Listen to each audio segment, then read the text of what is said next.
नमस्कार अनि हार्दिक स्वागत छ यहाँहरु सम्पूर्णलाई कार्यक्रम साझा सरोकारमा छौं हामी। कार्यक्रम साझा सरोकार लुम्बिनी मिडिया हबले उत्पादन गर्ने गर्छ।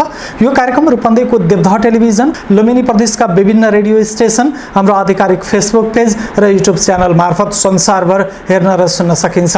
कार्यक्रम साझा सरोकारमा हामीले हरेक दिन फरक विषयमा कुराकानी, छलफल, विचार विमर्शलाई प्रस्तुत गर्दै आइरहेका छौं। पछिल्लो समयको कुरा गर्ने हो भने स्थानीय तहमा जनप्रतिनिधि आएपछि पदभार ग्रहण सँगसँगै जनताका लागि काम सुरु गरिसक्नु भएको छ। पछिल्लो समयको कुरा गर्ने हो भने जनताका कामहरू सुरु गर्दै गर्दा बजेटको चटारो समेत आम जनप्रतिनिधिहरूलाई छ। यो अवस्थामा जनताका काम कसरी हुँदैछन् र आगामी 5 वर्षसम्म जनप्रतिनिधिहरूले जनताका लागि कसरी काम गर्नुहुन्छ, के कस्ता काम हुन्छन्, हामी निरन्तर यही विषयमा पछिल्लो समयमा कुराकानी गरिरहेका छौं। त्यसैका लागि आज उपस्थित भएका छौं देशकै नमुना नगर तिलोत्तमा नगरपालिका वडा नम्बर 1 मा आज हामी उपस्थित भएका छौं। यतिबेला हामीसँग कुराकानी गर्नका लागि हुनुहुन्छ तिलोत्तमा नगरपालिका वडा नम्बर 1 मा भर्खरै मात्रै निर्वाचित हुनुभएका वडा नम्बर 1 का वडा अध्यक्ष परशुराम गिरी। परशुराम सर, यहाँलाई कार्यक्रममा स्वागत छ। हजुर नमस्कार सर। आराम हुनुहुन्छ? एकदम ठीक छ सर। यहाँलाई धेरै शुभकामना, बधाई छ अनि पूर्ण सफल कार्यकालको सँगै यतिबेला शुभकामना पनि म व्यक्त गर्न चाहन्छु। हजुर धन्यवाद हजुरलाई पनि। पदभार ग्रहण भइसक्यो, कामको सुरुवात भइसकेको छ। हजुर हामी कसरी कामको सुरुवात गरेका छौं, हामीले के कुराहरूलाई अगाडि बढायौं, सुरुवात चाहिँ कहाँबाट भयो? हामी सुरुवात चाहिँ पुरानो कामलाई निरन्तरता दिइरहेका छौँ। त्यसपछि वडामा आउने नियमित कामहरूलाई हामीले सिफारिसदेखि लिएर विभिन्न तहका वडाभित्रबाट गर्नुपर्ने अफिसमा बसेर गर्ने काम, नियमित कामहरू हामी सम्पन्न गरिरहेका छौँ। विकास निर्माणका काममा पनि हिजोका काम सम्पन्न नभइरहेका योजनाहरू हामी तिनलाई ताकिता गरिरहेका छौँ र त्यसै अनुसार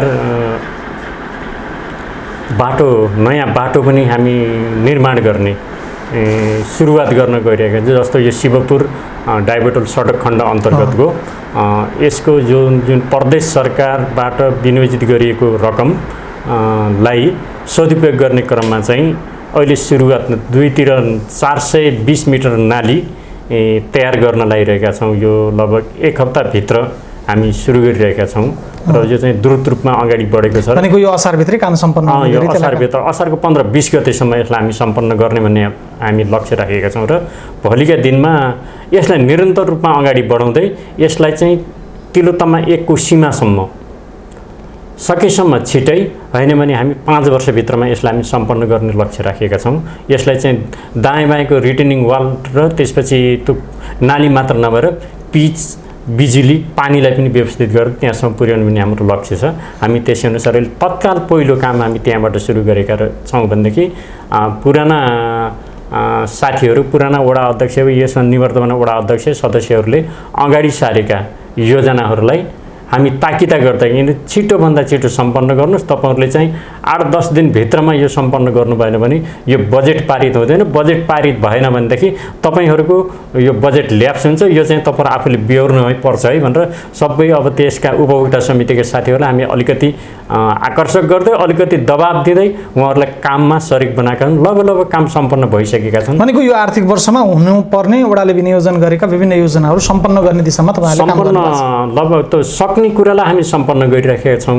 केही बजेटहरू अहिले के भयो, यो महँगीको कारणले पहिला सम्झौता भयो, सम्झौता गर्दाखेरि महँगी सामान्य अवस्थामा थियो।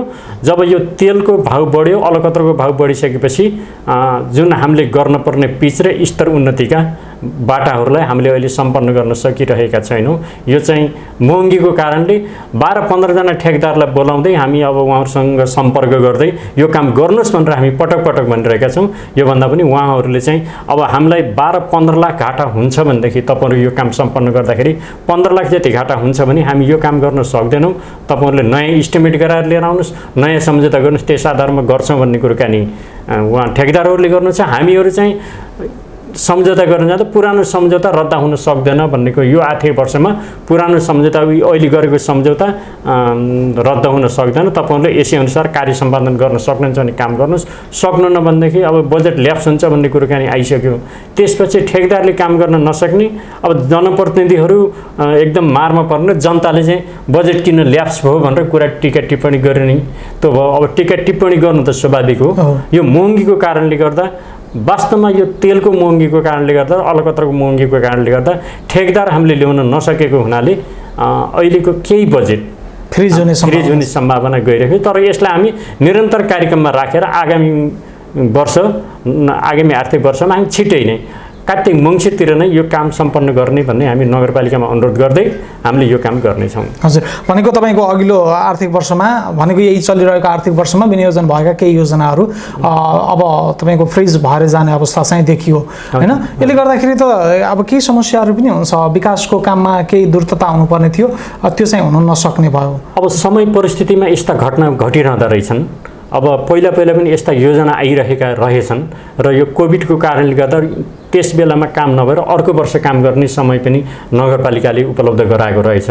अब हामी पनि यो महँगी त नेपाली जनताले बढाएको महँगी होइन, तेलको भाउ नेपाली जनताले अगाडि बढाएर, अब ठेकदारले बढाएर होइन, उपभोक्ताले बढाएर होइन, ओडाले बढाएको होइन। यो समय परिस्थिति अनुसार विश्व बजारमा नै तेलको भाउ बढेको हुँदा यसबाट तेलबाट हुने सम्पूर्ण सामग्रीहरू बढ्दै जाँदा महँगीको चरम उत्कर्षमा पुगेको हुँदा ठेकदारले पुरानो इस्टिमेट र पुरानो सम्झौता अनुसार गर्न नसक्ने र त्यसपछि हामीले त्यो रकम उठाएर व्यक्तिगत रूपमा धेरै रकम उठाएर पनि सम्पन्न गर्न सक्ने अवस्था नभएको हुँदाखेरि यसमा नगरपालिकाले विशेष ध्यान दिनेछ र नगरपालिकाले हामीलाई सहयोग गर्नेछ। त्यसका लागि तपाईहरुले पनि आवाज त्यसमा हामी आवाज उठाउँछ, हामी पहल गर्नेछौँ र यो बजेटलाई अर्को वर्ष अनिवार्य रूपमा यहाँ लिएर आएर यही वडामा चाहिँ लगानी गर्नेछ र हाम्रा विकास निर्माणका बाटाघाटाहरूलाई हामीले स्तर उन्नतिको लाइनमा हामी लिएर जानेछौँ भन्ने मैले दृढ विश्वास गरेको छु। हजुर, परशुराम सर, जस्तो चाहिँ अब हामी प्रतिबद्धताको कुरा गर्छौँ, चुनावभन्दा अगाडि निकै उत्साहजनक योजनाहरू, निकै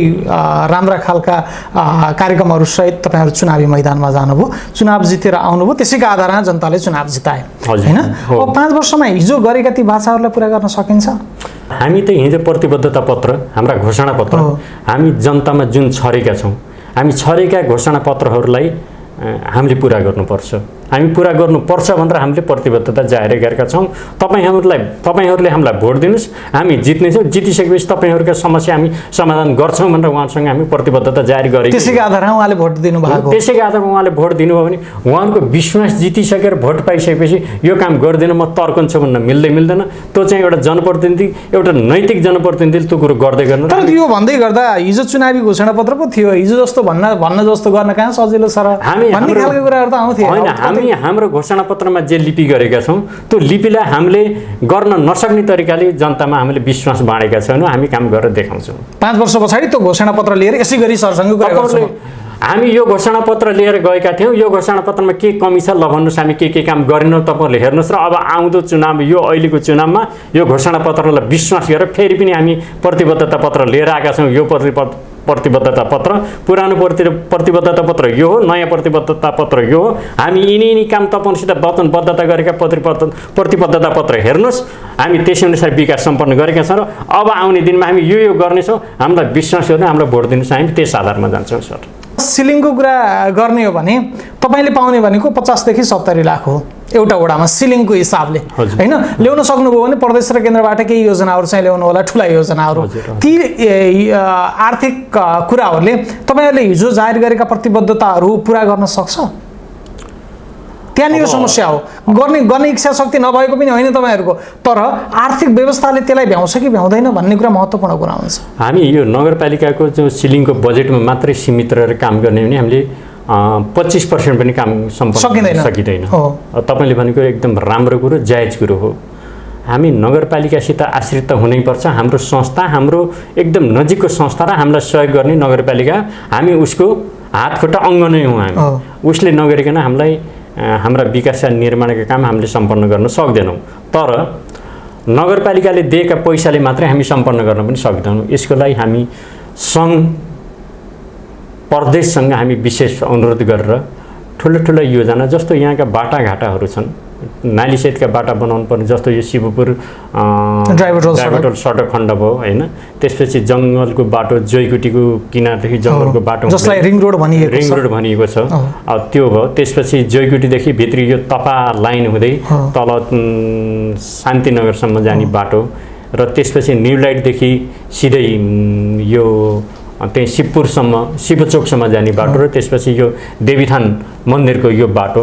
यिनी 4-5वटा बाटोलाई हामीले एकदम स्तर उन्नति गरेर यसलाई ठुला र फराकिला नालीसहितका बाटा नबनाइकन यो ओडाको अलिकति भविष्य निर्माण होला जस्तो लाग्दैन। ओडावासीहरू राम्रो ठाउँमा बसेका छन् जस्तो होला भन्ने मैले महसुस गरेको छैन। यसमा समस्या धेरै छन्, तर हामी यिनी बाटा मैले तपाईँलाई अहिले भर्खर मैले जुन बाटा मैले सुनाएँ, यिनी बाटाहरूलाई हामीले प्रदेश र सङ्घबाट पैसा योभन्दा अगाडि पनि 2वटा बाटाका लागि त लगभग यो काम चाहिँ सुरुवात भइसकेको छ। रिङ रोड र तपाईँको चाहिँ यो शिवपुरदेखि ड्राइभरटोल जोड्ने बाटाका लागि केही कामको सुरुवात चाहिँ भएको छ। त्यसलाई तपाईँहरूले खबरदारी गर्दै निरन्तरता दिनुपर्छ। त्यसबाहेक अरू बाटाका लागि पनि काम गर्न सक्नुहुन्छ। शिवपुर यो डाइभरटोल सडक खण्ड चाहिँ भर्खर अस्तिबाट सुरु भएको छ। नालीको काम मात्र सुरु भएको छ। अब मेडिकल कलेजले बनाउने भन्ने त्यो जयकुटीदेखि तल यो के भन्छ यो जनभावना स्कुलसम्मको बाटो करैया 8 नम्बर भित्र पर्छ। त्यो एरियालाई चाहिँ मेडिकल कलेज प्लस सङ्घले बनाउने भन्ने कुराकानी भएको हुँदाखेरि त्यसलाई चाहिँ हामी पहिलाबाट सुरुवात गरे पनि त्यसलाई निरन्तर रूपमा काम भइरहेको छैन। सुरुवात गर्यो, त्यसपछि त्यो अवरोध भइरहेको, त्यसलाई निरन्तरता दिनुपर्छ हामी माग गर्छौँ। त्यसपछि जयकुटीदेखि यो शान्तिनगरसम्म जाने बाटो, यसलाई पनि हामी मेडिकल कलेजलाई आधार मानेर सङ्घबाटै रकम लिएर त्यसलाई पनि हामी विस्तार गरेर त्यो पनि हामी 50 फुटको बाटो बनाउने लक्ष्यमा हामी डिपिआर तयार गरिसकेका छौँ। र त्यसपछि अब यो देवीथान मन्दिरको यो बाटो भनिएको छ, यो बाटोलाई पनि हामी प्रदेश सरकारसँग हार गुहार गरेर हुन्छ के गरेर हुन्छ त्यहाँबाट माग गरेर लिएर आएर हामी यो बाटो पनि बनाउने भन्ने हामी यो सोचमा छौँ। र भित्रका यिनी साना बाटाहरू 12 फुटेदेखि लिएर 20 फिटसम्मका साना बाटाहरू त्यसलाई कोही ठाउँमा हामी ग्राभेल गर्नुपर्नेछ, कोही ठाउँमा हामी पक्की गर्नुपर्नेछ, कोही ठाउँमा हामी पक्की बिग्रेका ठाउँमा त्यसलाई स्तर उन्नति गर्नुपर्नेछ। यिनी कुरालाई हामी नगरबाट लिएर आएका पैसाले, सिलिङले तोकेका पैसाले एकै वर्ष पहिल्यै वर्ष दोस्रो वर्ष हामीले भ्याउन सक्दैनौँ। पटक गरेर 5 वर्षसम्म हामी प्रतिबद्धता गरेका कुराहरूलाई हामी पुरा गर्छौँ भन्ने मैले आत्मविश्वास लिएको छु र गर्न पनि सकिन्छ भन्ने म ढुक्क छु। यसमा वडा नम्बर 1 का वडावासीहरू यो अवस्थामा तपाईँहरूले जारी गरेका प्रतिबद्धताहरू जनप्रतिनिधिले गर्नुहुन्छ भन्ने हिसाबले चाहिँ ढुक्क भयो भने होइन। उहाँहरूले त जनताको माग त आजको आजै भोलिको भोलि नै समस्या समाधान गर्न सक्ने भने उहाँहरू अब इच्छा खुसी हुने स्वाभाविक हो। तर दायाँ जेसुकै गरे पनि हेर्नुपर्ने आर्थिकै रहेछ। आर्थिक नभइकन केही पनि काम गर्न सकिने रहेनछ। त्यसो त आर्थिक जुटाउने कुरामा हामी सफल हुँदाका दिन हाम्रो सबै काम सफल हुन्छ र हामी यसमा प्रयत्नशील छौँ। हजुर फुर्सुराम सर, अब एकदमै छोटोमा म शिक्षाको विषयमा कुरा गर्छु। हजुर शिक्षामा के हुन्छ वडा नम्बर 1 मा तपाईँहरूले के गर्नुहुन्छ? शिक्षामा वडा नम्बर 1 मा यतिखेरसम्म सरकारी स्कुलमा एउटा आधारभूत प्राविधिक विद्यालय छ। सिद्धार्थ आधारभूत प्राविधिक विद्यालय भने एउटा सरकारी स्तरको विद्यालय त्यति मात्र छ। यहाँ अरू सरकारी स्कुलका यहीँ अहिले यहाँ थियो, यहाँको स्कुललाई चाहिँ मर्ज गरेर चाहिँ दुर्गादत्त उच्च मावि छ अहिले उहाँलाई मर्ज गरेर राखियो। हामी चाहिँ त्यस सरकारी स्कुललाई स्तर उन्नति गर्न, त्यहाँ भौतिक पूर्वाधार तयार गर्न, त्यहाँका विद्यार्थीहरूलाई कसरी राम्रोसँग पढ्न सकिन्छ र कसरी विद्यार्थीहरू त्यहाँ आकर्षित गरेर त्यो विद्यालयमा पढाउन सकिन्छ, हामी त्यसमा चाहिँ लाग्नेछौँ। त्यसको लागि विभिन्न क्षेत्रबाट आउने सहयोग, विभिन्न क्षेत्रबाट आउने आर्थिक सहयोगदेखि लिएर विभिन्न क्षेत्रबाट आउने सहयोगलाई हामी त्यहाँ लगानी गर्दै त्यहाँका विद्यार्थीहरूलाई एकदम सस्तो र एकदम सुखसँग र शान्तिसँग पढ्ने वातावरण तयार गरेर त्यो स्कुललाई एउटा नमुनाको रूपमा हामी विकास गर्दै अगाडि बढाउने भन्ने हाम्रो यो सोचाइ छ। गुणस्तरीय शिक्षाको लागि गुणस्तरीय शिक्षाको लागि राम्रो खालका टिचरहरूदेखि लिएर सबैलाई त्यहाँ व्यवस्थापन पक्षलाई पनि राम्रो गराएर लिएर जाने भन्ने हाम्रो सोच छ। हामी त्यसै अनुसार एउटा मात्र विद्यालय भएको हुँदा त्यसलाई हेरविचार गर्न सक्ने हामीसँग क्षमता छ, हामीले हेर्छौँ। र शैक्षिक क्षेत्रमा हजुरले भन्नुभयो यहाँ निजी विद्यालयहरू एकदम नाम चलेका निजी विद्यालयहरू छन्, जस्तो Paramount, horizon, new light, apex school जस्ता एकदम जिल्लाकै प्रतिष्ठित भने चिनिएका विद्यालयहरू हुन्। यिनले गर्दाखेरि यहाँको शैक्षिक क्षेत्रलाई हामीले नभन्दा पनि, हामीले सहयोग नगर्दाखेरि पनि निजी स्रोतबाट सञ्चालन भएका यिनी विद्यालयले राम्रो गुणस्तर उत्पादन गरेका छन् र यहाँका पढ्न चाहने विद्यार्थीहरू, पढ्न चाहने व्यक्तिहरूलाई राम्रो शिक्षा उपलब्ध भएको छ। अब खर्च त उहाँहरूले आफ्नो तरिकाले गर्नुपर्ने हुन्छ, तर पढ्नबाट वञ्चित हुनुपर्ने अवस्था यहाँ छैन।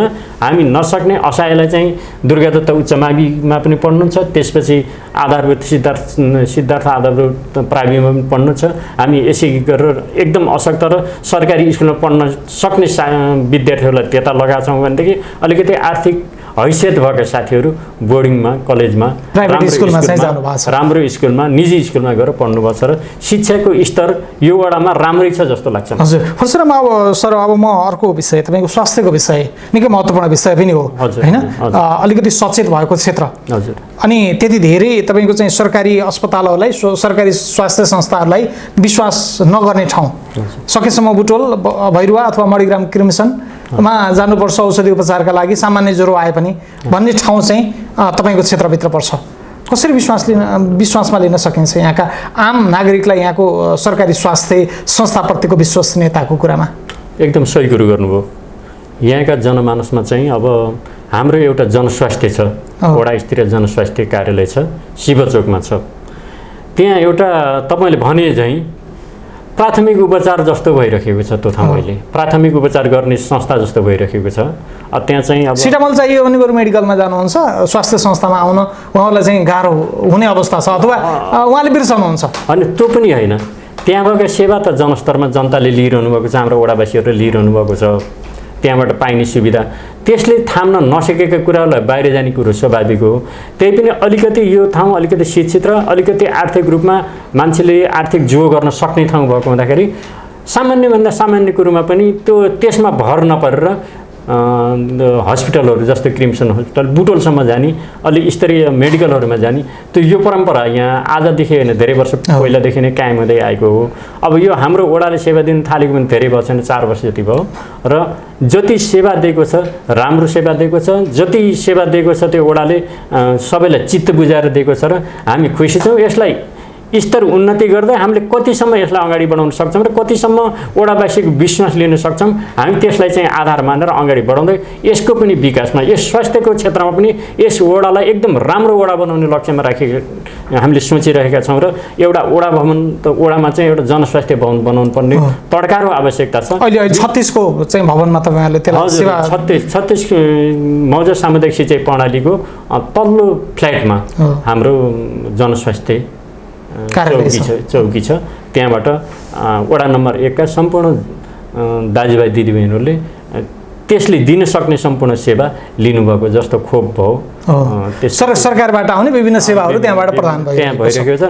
ठुला रोगलाई हेर्ने, ठुला रोग जाँच्न सक्ने क्षमता र यन्त्रहरू त्यहाँ नभएको हुँदा अब त्यसले त्यहाँबाट अन्यत्र हस्पिटललाई रिफर गर्नेदेखि लिएर उहाँ जानुहोस् भन्ने सल्लाह दिने, सुझाव दिने हाम्रा त्यहाँ कर्मचारी मित्रहरूले, त्यहाँका जनस्वास्थ्यका कर्मचारी मित्रहरूले त ठुलो सहयोग गर्नुभएको छ। ठुलो उत्साह साथ सम्बन्धित ठाउँमा जानुहोस्, यो ठाउँमा तपाईँका यो रोगको लागि यहाँ पहिचान हुन्छ, यसरी जानुहोस् भन्ने कुराकानी उहाँहरूले पठाउनु भएको छ। हामीले एउटा प्राथमिक उपचारदेखि लिएर हाम्रो संस्थाले भेट्न सक्ने सम्पूर्ण औषधि उपचार त्यहाँबाट गरिरहेको। हजुर कृषिको कुरा गर्छौँ, त्यति धेरै खेतीयोग्य जमिन त तपाईँहरूको क्षेत्रमा छैन होइन, त्योभन्दा सहरी विकासका लागि तपाईँले कसरी नमुना बनाएर काम गर्नुहुन्छ भन्ने प्रश्न अझै राम्रो हुन्थ्यो होला। तर भएको जमिनलाई कृषिका लागि बढीभन्दा बढी उपयोग गर्ने गरी त्यस्ता खालका कार्यक्रमहरू पनि आउँदैछन्। कृषिसँग अरू पशुपालनका कुराहरू पनि सँगै जोडिन्छ।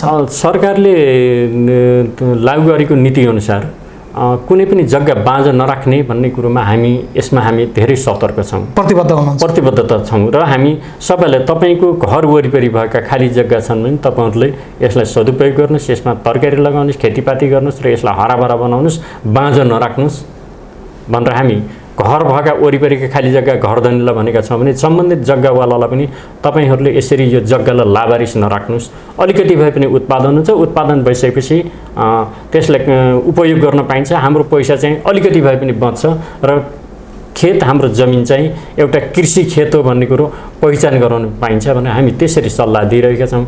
सल्लाह दिएअनुसार अब एउटा घडेरी लिनुभएको छ, मान्छे उहाँ गुल्मी पहाड हुनुहुन्छ, पर्वत हुनुहुन्छ, उता म्याग्दीतिर हुनुहुन्छ, अरखाँची हुनुहुन्छ, उहाँहरूले यार यहाँ एउटा 10 दुर 15 दुर 1 कट्ठाको जग्गामा खेतीपाती गर्ने कुराकानी पनि भएन। यसो गर्दाखेरि अब कोही ठाउँमा अब वरिपरि छिमेकीभन्दा अलिक टाढा छ, गाई बस्तुबाट जोगाउन सकिन्न, खेती रेखदेख गर्न सकिन्न, कुला पानीको समस्या पर्छ भनेर धेरैले गर्नु छैन, धेरै जसो बाँझो छ। अब बाँझो भए पनि अब यसलाई चाहिँ सहरीकरण गर्ने र यसलाई राम्रो नगर बनाउने उद्देश्यमा हामी छौँ र कृषिको क्षेत्रमा अब पकेट खेती गर्ने, त्यसपछि समूहगत खेती गर्ने हाम्रो वडामा लगभग सम्भावना कम भइसकेका छन्। यो सम्भावना कम भएको हुँदाखेरि अब हामी चाहिँ अब यो वडालाई शहरी घाटा, खानेपानी, बिजुली यिनी पूर्वाधारहरूलाई एकदम सिस्टमेटिक तरिकाले शहरी विकास अन्तर्गतका क्राइटेरियाभित्र राखेर नगरपालिकाले तय गरेका कुराहरूलाई ध्यान दिँदै हामी त्यसअनुसार चाहिँ यसलाई विकास अगाडि बढाउँदै बाटाघाटा खानेपानी र बिजुली स्वास्थ्य शिक्षालाई हामी त्यसै अनुसार अगाडि एकमुष्टमा सोलोटोलो एकमुष्टमा बढाउने भन्ने हामी यो सोचिरहेका छौँ र हामी त्यसै अनुसार लागिपऱ्यौँ। नमुना वडा हिजोको नमुना गाउँ विकास समिति त्यस पछाडिका अब यो 1 2 3 4 को कुरा गर्ने हो भने तिलोत्तमाको नमुना वडा यसलाई चाहिँ निरन्तरता दिनका लागि तपाईँले चाहिँ भूमिका निर्वाह गर्नुहुन्छ। यो टिमले चाहिँ काम गर्छ। यो टिमले राम्रोसँग काम गर्छ। हामी नमुना वडा बनाएरै छोड्ने हो, हामी त्यस अनुसार लागिरहेका छौँ। बजेटको कमीले गर्दाखेरि हामी भनेको कुरो भनेको समयमा जनताको वडावासीको इच्छा अनुसार हामीले काम गर्न सकिएला नसकिएला, तर यो 5 वर्षको अवधिमा हामी वचनबद्धता गरेका कुरालाई नगरपालिकाको घोषणा पत्रमा आबद्ध भएका कुराहरूलाई र हाम्रो वडाबाट हामीले प्रतिबद्धता गरेका कुराहरूलाई हामी लागू गर्नेछौँ र यसलाई सम्पन्न गर्नेछौँ भन्ने कुरा म विश्वस्त हजुरलाई पनि विश्वस्त गराउँछ। हजुर, मानवीय विकासको कुरा एकदमै महत्त्वपूर्ण हुन्छ। तिलोत्तमामा अहिले पछिल्लो समयको 1 2 दिनको कुरा गर्ने हो भने वडा नम्बर 2 को कुरा गर्दै गर्दा योभन्दा अगाडि एउटा घटना घटेको छ, त्यसको निरूपण भइसकेको छैन। त्यस्तै गरी वडा नम्बर 5 र 6 को कुराहरू पनि अहिले आइरहेको छ। मानवीय विकास भने जति हुन सकेन, जति चाहिँ विकासका अरू कुराहरूमा चाहिँ तिलोत्तमा अगाडि गयो भनेर आलोचना चाहिँ भइरहेको छ आजको दिनमा पनि, हैन? यसमा चाहिँ तपाईहरुले कसरी भूमिका निर्वाह गर्नुपर्छ? मानवीय विकास महत्त्वपूर्ण हुँदो रहेछ। अनि मानवीय विकासमा त हामी लागिपरेका छौँ। अब जस्तो अरू नगरपालिकामा हेर्नुहोस्, अब यो हाम्रो एकदम कान्छो नगरपालिका भन्नुपर्छ, पछिल्लो नगरपालिका हो। अब यसले चाहिँ हिजोका जनप्रतिनिधिहरूले त्यो नगरपालिका मेयर उपमेयरदेखि लिएर वडाका प्रत्येक वडाका वडा अध्यक्ष वडा सदस्य जनप्रतिनिधिहरूले रात दिन भन्नु भएन जतिखेर पनि जनताको सेवा र जनताको मनोभावना कसरी पहिचान गर्न सकिन्छ र कसरी उहाँहरूलाई खुसी राख्न सकिन्छ भन्ने कुरोको पछि लाएर नै यो तिलोत्तमालाई चाहिँ अब दुईचोटि एउटा सम्मानित नगरपालिका उत्कृष्ट नगरपालिकामा पुर्याउन सक्नुभएको। अब यसभित्र कतिपय कमी कमजोरी कुनै ठाउँमा हामीले त्यो सम्पन्न गर्न सक्ने सम्पूर्ण कुरो पूर्वाधारहरू तपाईँले भनेअनुसार पुरा भएका छैनन् होला, तर हामी अबका दिनमा सुरुवात चाहिँ भएको छ भन्ने सुरुवात भएछ, काम अगाडि बढिरहेको छ, सम्पन्न जस्तो भइसकेको छैन। यिनी सबैको पूर्वाधारहरू हामी सम्पन्न गर्दै जान सक्ने भनेर हामीले यसलाई अगाडि बढाउन सक्ने भनेदेखि हिजो जसरी उत्कृष्ट नगरपालिका भएको थियो भोलिका दिनमा पनि हुन सक्छ भन्ने हामी जानेका छौँ र हामीलाई नगरपालिकाले यो जिम्मेवारीका साथ तपाईँहरूले काम गर्नुहोस् भनेका ठाउँमा मानवीय अवस्था होस्, स्वास्थ्य क्षेत्रको अवस्थामा होस्, शिक्षा क्षेत्रको क्षेत्रमा जुनसुकै क्षेत्रमा पनि हामी जतिखेर पनि वडावासीको हितको लागि, वडावासीको रक्षाको लागि, वडावासीको समुन्नतको लागि हामी जतिखेर पनि तत्पर छौँ। हामी 5 जना जनप्रतिनिधि, हाम्रा अरू साथीहरू, टोल विकास संस्थाका साथीहरू जतिखेर भने पनि तयार हुनुहुन्छ र तयारका साथ काम गरिरहनु भएको छ। उहाँहरूको साथले नै हामी सफल हुने हो, हामी उहाँहरूलाई साथमा लिएर हिँड्छौँ। हजुर, एउटा प्रश्न राख्छु तपाईँको, हामी चुनावभन्दा अगाडि अब निर्वाचित हुने जनप्रतिनिधिले तपाईँका लागि के गर्नुपर्छ भनेर एउटा मात्रै प्रश्न गरेका थियौँ। तिलोत्तमाका धेरै साथीहरू, सबै वडाका साथीहरू चाहिँ त्यसमा पर्नु भएको छ। उहाँले के भन्नु भएको थियो भन्दा चुनाव अगाडि जसरी हामीलाई भेट्दै आउनु भएको छ, हाम्रा समस्या सम्बोधन गर्छु भनेर भन्दै आउनु भएको छ, चुनावबाट जितेर गए पछाडि पनि हाम्रा कमसेकम हामीलाई भेट्दै गर्दा राम्रोसँग बोलिदिने र तपाईँको समस्या के छ आउनु होला है, समस्या पर्यो भने हामी त्यसलाई चाहिँ निराकरणका लागि पहल गर्छौँ भनेर मात्रै भन्दै हुन्छ, हामीलाई त्यहाँभन्दा धेरै चाहिँदैन भनेर भन्नुहुन्थ्यो। घर घर जान सकिने अवस्था रहन्छ हिजो जस्तै गरेर? हिजो हामी खाली थियौँ। अब यो तपाईँले भनिहाल्नुभयो, हामी खाली थियौँ। हिजो हामी खाली हुँदाखेरि प्रत्येक घरमा जान सक्ने अवस्था थियो। अहिले के हुँदो रहेछ भन्दा जिम्मेवारी अनौठो तरिकाले आउँदो रहेछ। अब बिहान 6 बजे उठिन्छ, 6 बजे 5 म 4 बजे उठ्छु। 4 बजे उठेपछि आफ्नो नित्य कर्म मर्निङ वाकदेखि लिएर सबै गरेर भ्याउँदा लगभग 6 बज्छ। 6 बजे चिया पिसकेपछि कुनै न कुनै ठाउँमा जानै पर्ने अवस्था सिर्जना हुने। हेर्नुहोस्, एउटा ठाउँ भने 2 ठाउँ 3 ठाउँ जान पर्ने हुँदो रहेछ। 2-3 ठाउँ गएर त्यहाँको काम सम्पन्न गरेर आउँदाखेरि 10 बजिसक्यो हुँदा त्यहाँ घर गएर खाना खाएर यहाँ म लगभग सकभर अफिस समयमा ध्यान दिन्छु र यहाँ अफिसबाटै जनताको सेवा दिनुपर्छ भन्ने मेरो मान्यता भएको हुँदाखेरि म प्राय गरेर अफिसमा म बसेकै छु, खटेकै छु। बिहान 10 बजे नभए पनि 10:30-11 बजेदेखि म 3-4 बजीसम्म अफिसमा बसेर यो वडामा बसेर मैले चाहिँ जनताको सेवा दिएको छु। पनि स्वाभाविकै हो, उहाँको जिज्ञासा स्वाभाविकै हो। हामीले निर्वाचन गरेर जिताएका प्रतिनिधिले कमसेकम हामीलाई भेट्दै गर्दा राम्रोसँग बोलिदिने, हाम्रो समस्या के हुन् भनेर सुनिदिने हो। आम जनताले खोजेको त त्यही हो, गर्न त सक्नुपर्ने हो सायद। बोल्नलाई कन्जुसै गर्नुपर्ने कुरो त हामीलाई केही पनि छैन। मिठो बोलिदिने, तपाईँलाई के सेवा दिनुपर्छ हामी दिन्छौँ, मिलेको सेवा दिने। कानुन विपरीत गरेर हामीले कसैको सेवा गर्छौँ भने हामीले त्यो गर्न सक्ने कुरो कानी हुँदैन। कानुनमा रहेर, कानुनभित्र रहेर जनताको सेवा गर्छौँ भनेर हामी त्यति मात्रै तपाईँहरूको विकास निर्माण गर्छौँ भनेर घर घर भनेका छौँ। यो काम तैँले गर्छस् कि गर्दैन, गर्छस् भने भोट दिन्छौ नि दिन्नौ पनि भन्नुभयो जनताले। त्यतिसम्म भनिसकेको कुरालाई उहाँसँग हामी चाहिँ अहिले कन्नु फर्काउनु खोज्दैन, यसमा ढाड फर्काउनु पर्ने, त्यहाँबाट मन्टो कोर्काउनु पर्ने जरुरी छैन। उहाँहरूलाई भेट्ने बित्तिकै मैले नमस्कार गर्छु। कति हिसाबले कुर्सी पाए पछाडि वीर संसद नेताहरूले भन्ने भएर पनि होला कि त्यो हुनसक्छ यता कता। त्यो भयो भन्दैमा मैले त्यो व्यवहारमा म जाँदिनँ, म त्यस्तो गर्न मलाई आउँदा पनि आउनु। म एउटा साधारण हो, सरल स्वभावको मान्छे हो। मैले चाहिँ त्यस्तो गर्दिनँ। हिजो पनि समाजका लागि राजनीतिक माध्यमबाट जनताका लागि सेवा गर्नुभएको हो तपाईँले? होइन, मैले त लामो समयसँग जनताको सेवा नै स्वयंसेवक जस्तै भएर मैले काम गरेको हो। म पहिला कुलापानीमा काम गरेँ, गाउँ समाजमा चाहिँ कुलापानीमा रहेर चाहिँ मैले मुक्तियार भएर 15 वर्षसम्म काम गरेँ र हाम्रो 36 मौजा सामुदायिक सिँचाइ प्रणालीमा त्यहाँ पनि म 12-13 वर्ष कार्य समितिमा 2 कार्यकाल र यो गत वर्ष चाहिँ त्यो उपाध्यक्ष, गत वर्ष नै यो अब कार्य अवधि सिद्धिसकेको छ, त्यसको उपाध्यक्ष भएर मैले कुलापानी समितिमा काम गरेँ। कुलापानी समितिमा काम गर्ने मान्छे कति सामाजिक हुन्छ भनेको त्यही कुलापानीमा काम गर्ने मान्छेलाई मात्रै थाहा हुन्छ, अरू कसैलाई थाहा हुन्न। अब त्यसो हो भने तपाईँले जनताको लागि काम गर्नु होला भनेर पनि भने हो होइन। आम नागरिकको अपेक्षालाई मैले जोड्न मात्रै खोजे हो। कहीँ जनताको गाली खानु परे पनि तपाईँहरू तयार रहनु होला भन्ने पनि हो। त्यसले चाहिँ तपाईँलाई माया गरेरै भने हो भन्ने अर्थ पनि लाग्ला। होइन, उहाँहरूले गाली गर्नु भनेर मैले मन दुखाउने कुराकानी हुँदैन। उहाँहरूले सुझाव दिनुभएको हो, गाली गर्नुभएको छ अनि मैले गल्ती गरेको छ कि भनेर मैले आफूलाई सीमावलोकन गर्नुपर्छ। म त्यतातिर लाग्छु र आत्मआलोचित हुनुपर्ने ठाउँमा आत्मआलोचना पनि गरेर जनताको अगाडि म शिर झुकाउनुपर्छ र शिर झुकाएर उहाँलाई नमन गर्नुपर्छ। किन भन्दा उहाँहरूले विश्वास गर्नुभयो, उहाँहरूले भित्री मत भन्ने कुरो ठुलो कुरो। माया गरेर दिएको मतले गाली गर्नु पनि पाउनुपर्छ। उहाँले माया गरेर दिनुभएको, माया गर्नेले गाली गर्छ। उहाँहरूले गाली गरेको कुरो होइन, सुझाव हो, त्यो सुझावलाई मैले सुधार गर्नुपर्छ। म त्यसरी सोचेको छु। जसरी अहिले चाहिँ फुलमाला लिएर यो कुर्सीमा आउँदै गर्दा तपाईँको अनुहार जस्तो थियो, 5 वर्ष पछाडि यसै गरेर जनताले सम्मानित गरेर विदाई हुने अवस्थामा पनि यो अनुहार यस्तै हुनुपर्छ भन्ने पनि छ। त्यसका लागि काम गर्नुपर्छ, जनताका काममा चाहिँ आफू लाग्नुपर्छ र जनता खुसी भएर माला लगाउने अवस्था चाहिँ सिर्जना हुनुपर्छ। त्यसका लागि काम गर्नुपर्छ। 5 वर्षमा ठ्याक्कै एउटा, दुईटा, तीनटा म यो यो यो यो गर्छु भन्ने गरी एकदमै सम्झना। मैले प्रश्न गर्दै गर्दा हिजो तपाईँले यो भन्नुभएको थियो नि भनेर मैले पनि सम्झना सक्ने खालका त्यस्ता खालका योजना हामी के गर्दैछौँ होइन। अब मैले तपाईँलाई भनिसकेँ, मैले व्यक्तिगत अडान लिएर म व्यक्तिगत रूपमा म हिँड्ने र व्यक्तिगत महत्त्वाकांक्षा बोकेर हिँड्न म चाहन्न।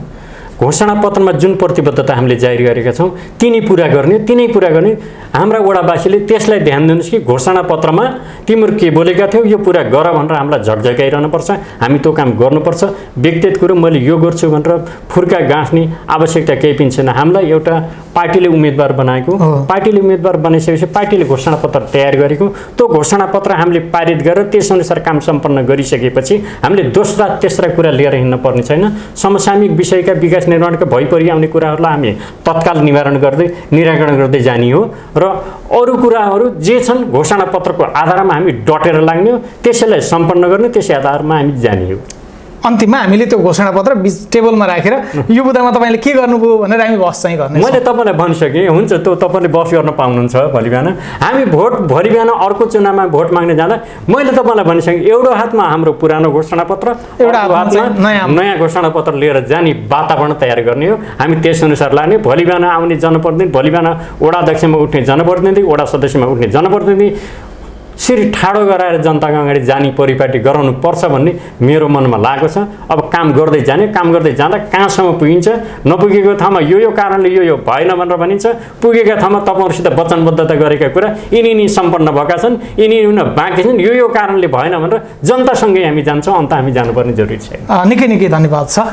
शुभकामना पनि छ। तपाईँ अब भर्खरै मात्रै यो कुर्सीमा आउनु भएको छ, वडा अध्यक्ष सिङ्गो टिम सहित तपाईँहरूलाई बधाई छ। जनताकै लागि काम गर्न भनेर आउनु भएको छ, त्यो काम चाहिँ गर्नु होला। सरलाई फेरि पनि शुभकामना दिँदै यो महत्त्वपूर्ण समय हामीलाई उपलब्ध गराउनुभयो। यहाँ लगायत यहाँको सिङ्गो टिमलाई फेरि पनि बधाई भन्दै धन्यवाद भन्न चाहन्छु। धेरै धेरै धन्यवाद प्रकाश सर हजुरलाई पनि। र तपाईँको मिडिया लुम्बिनी मिडिया हब प्रणालीलाई पनि म धेरै धेरै धन्यवाद दिन चाहन्छु। हाम्रो वडा कार्यालयमै आएर हामीसित यसरी भलाकुसारी गरेर हाम्रा कुराहरूलाई वडावासीका माझमा जनसमक्ष प्रस्तुत गर्ने मौका दिनुभयो। तपाईँलाई मुरीमुरी धन्यवाद छ, तपाईँहरूको मिडियालाई पनि मुरीमुरी धन्यवाद छ। तपाईँहरूको सहयोग, तपाईँहरूको प्रचार, तपाईँहरूको साथ हामीलाई निरन्तर चाहिरहन्छ र तपाईँहरूले हाम्रा कामलाई र राम्रा काम र नराम्रा कामलाई बाहिर देखाइदिनु भयो भनेदेखि वडामा हामी काम गर्न हामीलाई सजिलो हुनेछ। तपाईँहरूको साथ दिनदिनै चाहिन्छ। हाम्रा समाचारहरूलाई कन्जुसै नगरिकन प्रसारण गरिदिनलाई यही भनेर हजुरलाई पनि म धेरै धेरै धन्यवाद दिन्छु। तपाईँका राम्रा कामलाई हामीले प्रोत्साहन गर्नेछौँ होइन, खबरदारी गर्नुपर्ने अवस्थामा खबरदारी पनि गर्नेछौँ। परशुराम सरलाई धेरै धेरै धन्यवाद छ, फेरि पनि शुभकामना भन्न चाहन्छु। धेरै धेरै धन्यवाद छ। आज हामीले कार्यक्रम साझा सरोकारमा रहेर तिलोत्तमा नगरपालिका वडा नम्बर 1 मा भर्खरै मात्रै निर्वाचित भएर आउनुभएका जनप्रतिनिधिहरूले अब जनताका लागि कसरी काम गर्नुहुन्छ, विकास निर्माणका विषयलाई कसरी जोडिन्छ र तिलोत्तमा नगरपालिका वडा नम्बर 1 लाई यस क्षेत्रकै यस तिलोत्तमा नगरपालिकाकै सबैभन्दा उत्कृष्ट वडाको रूपमा कसरी विकास गर्ने गरी योजना बनेका छन् वा बनाउने तयारी गर्दै हुनुहुन्छ, यो विषयमा आज हामीले कार्यक्रममा छलफल गरेका छौँ। आजका पाहुना तिलोत्तमा नगरपालिका वडा नम्बर 1 मा निर्वाचित भएर आउनुभएका वडा अध्यक्ष परशुराम गिरी सरलाई धेरै धन्यवादको साथमा, मलाई क्यामेरामा साथ दिने यमुना जीसी चौधरीलाई धेरै धन्यवादको साथमा म कार्यक्रम सञ्चालक प्रकाश गौतम बिदा हुन्छु। नमस्कार।